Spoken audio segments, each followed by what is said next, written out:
social media didn't punch someone in the street in Bristol. You know it as this iconic, fast, bouncy, nasty pitch. And I dry my bollocks off, really, as simple as that.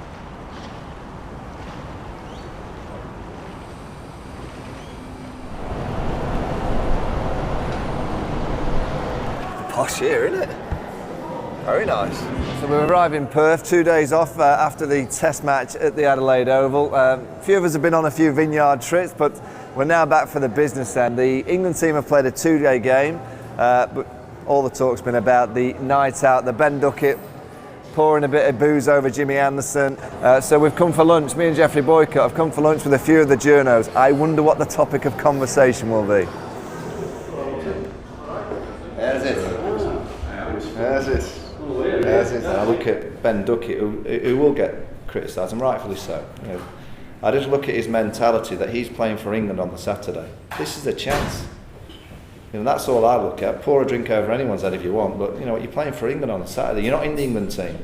You go out and get 150. You know, England are 2-0 down in an Ashes series. We're all talking about the batting.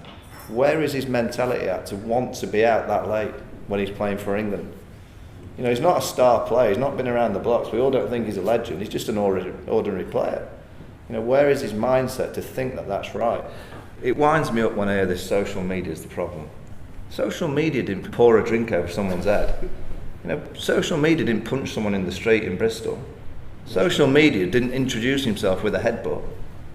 You know, the lads these are all kind of excuses. You know, the excuse that the team, if they want to go looking for it, of course, you know, the first thing someone in the street yesterday comes, oh, you know, social media is so difficult these days. Social media didn't release what happened on Thursday night.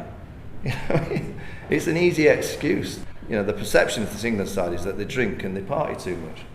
Well, there's only one way to deal with it. Don't do it. Back in my time, I remember the 6-7 story, it was a joke. It was a joke. You know, we drank too much, but the team weren't under surveillance as much. I think the way that they drink these days is different. You know, I do think they've gone into the world of what students do, and big trays of shots. Cricket only mirrors the time. You should look at yourself go to every town centre, every city in England, Friday, Saturday, Sunday night and see what's going on. When you don't drink, or you don't drink in excess, and you don't party, you're a, what's the right word, but you're looked on as different, odd. You're not one of the pack. And it's what society is. Go and look for yourself. You know better than me. Christ, you're a bloody journalist, you're smarter than me. As he drinks his Chardonnay.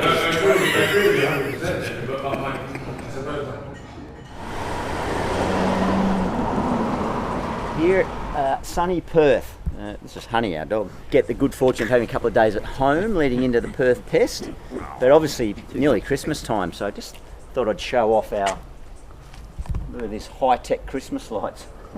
Not exactly Chevy Chase's Clark Griswold out of Christmas Vacation, but adding a little bit of festive cheer to the community, and yeah, really looking forward to Christmas, more so the Ashes test at the WACA. Yeah, there's a real buzz around Perth with the new stadium being built, you know, close to $1 billion stadium, and I think, you know, Perth is going to be reinvigorated as a sporting centre like Adelaide has been with their new stadium. A bit sentimental, a bit sad to see Test cricket leave the WACA, certainly Ashes Test cricket, but I guess you've got to think progressively, and it's going to be state of the art. I think the WACA internationally strikes a chord with cricket lovers. They know it as this iconic, fast, bouncy, nasty pitch. I grew up on the eastern side, and you'd heard about the WACA, you'd seen it, so coming here as a touring domestic team was challenging. I certainly just thinking about it, can see why it's so intimidating for a touring team from international shores to come over. All the history, even if it's not quite as fast and bouncy as previous eras, it's up here, it's in your mind, and that's half the battle. My first memories of the WACA playing here, I played for New South Wales against WA. We got beaten in 2 days in a first class game, so like touring teams coming, I was a tourist that time and we got obliterated. I then played for WA when I moved here, and my first memory was being booed onto the ground by the locals because I was an import. but 24 years later I'm still here and very much an adopted son. Really my first memory of Test cricket here playing was playing Pakistan. That was my first Test match here. Ricky Ponting scoring 197 unbelievable innings against some of the most aggressive fast bowling I've seen. Shoaib Akhtar, down breeze, regularly hitting 155 kilometres an hour, 90, 95 miles an hour, getting close to 100 miles an hour.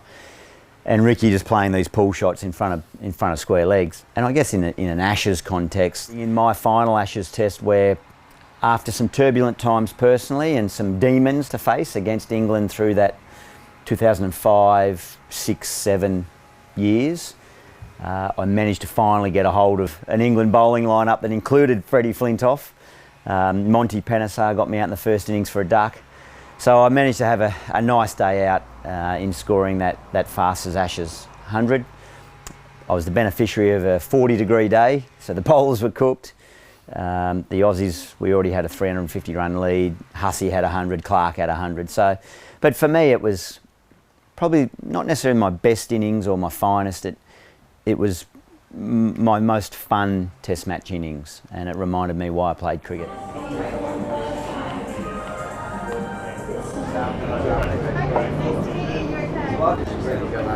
got to front up, looking at performance that was worthy of us winning a Test match. Johnny, welcome.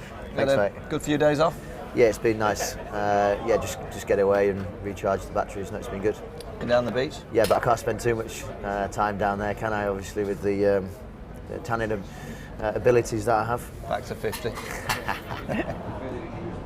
I think we've played some good cricket, but we've just not done it for long enough.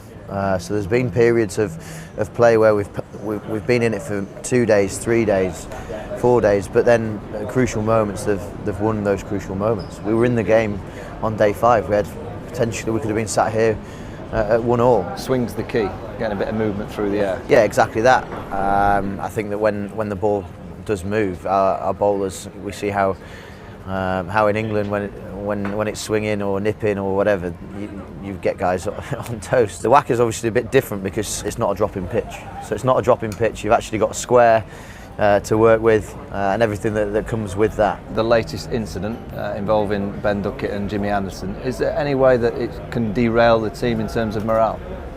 I think that the morale's still fine. I think as a group of players, we were really excited about playing an Ashes Test match at the WACA. It's a fantastic place to play cricket.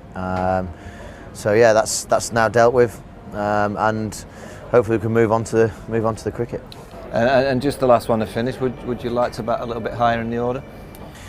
Look, I'm sure that there's going to be people saying X, Y, and Z and having views and comments on it. But at the end of the day, you've got to bat where you're told to bat. That's part and parcel of playing in a team. So that Joe's comfortable with the 11 men that he walks out on the field with, because if he's content and comfortable with that, then we've got a good chance. Right, number 1. I've not travelled 6,000 miles to make friends. I'm here to win the Ashes. I've not travelled 6,000 miles to make friends. I'm here to win the Ashes. Douglas Jardine, 32, 33. It is Douglas Jardine.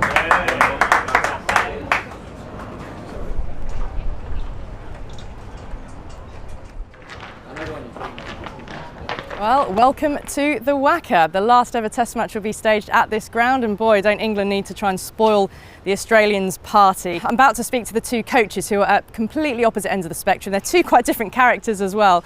We've got Buff Lehman with his team 2-0 up and looking pretty and hoping to get the third win they need to win the Ashes at this ground where England haven't won since 1978. And then Trevor Bayliss, who I'm afraid is going to have to answer quite a few questions from me first about a lot of the off-field stuff which has been going on behind the scenes. You can have a few beers before 12 o'clock. That was the curfew.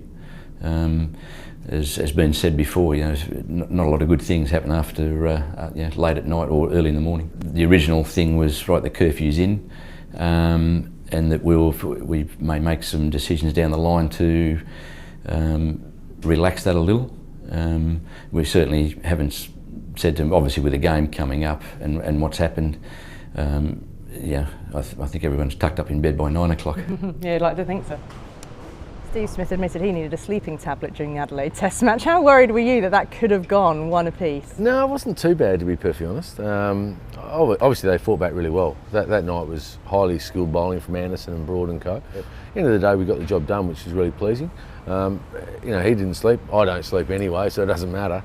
But for him, I think that's what him and Joe are going to go through over their whole career, because they're young captains. They're learning along the way, and they're going to be two fine leaders for their country. For us, I thought we played a really good game, and for us now it's about doing the same things here in Perth with different conditions, and obviously, more bounce, more pace. With England, obviously, there's been a lot of talk about off-field issues. As an opposition coach, is there any Schadenfreude or sympathy with these sorts of questions being asked of the opposition? What was the first word you said? I don't know the meaning of that. Taking pleasure in others' discomfort. No, not at all. I mean, I got asked that the other day. That's obviously tough for them, and they're dealing with that. So we certainly don't want to get involved in any of that. They're dealing with it the best they can, and we're worried about what happens on the field. A beer afterwards whenever the series comes. Yeah, they get on well. Yeah, they certainly will. I mean, with the invent of IPL and all these tournaments going on in the world, they play a lot with each other. So I'd expect, as we normally do, to have a beer after the series. I try my bollocks off, really. As simple as that. I keep trying to do that for as long as I can. When I play for England, it's a very proud moment, whether you're in your early stage of your career or your last or your 150th game. I didn't mean that as a thing. That was a very bad slip of the tongue, but I was meant to say latter part of your career. I've always tried, and I'm just going to keep trying. Did you think this chance to regain the Ashes had come this quickly? I was hoping it would. I think starting an Ashes series, it's really important. That first Test match was incredibly important for us. So, we're in a really good position at 2-0, and I think I said after last game, England are only a couple of bad sessions away from losing the Ashes essentially. So, we've got to do the basics really well and start this Test match well, and as I said, hopefully we can get the result we're after at the end of this week.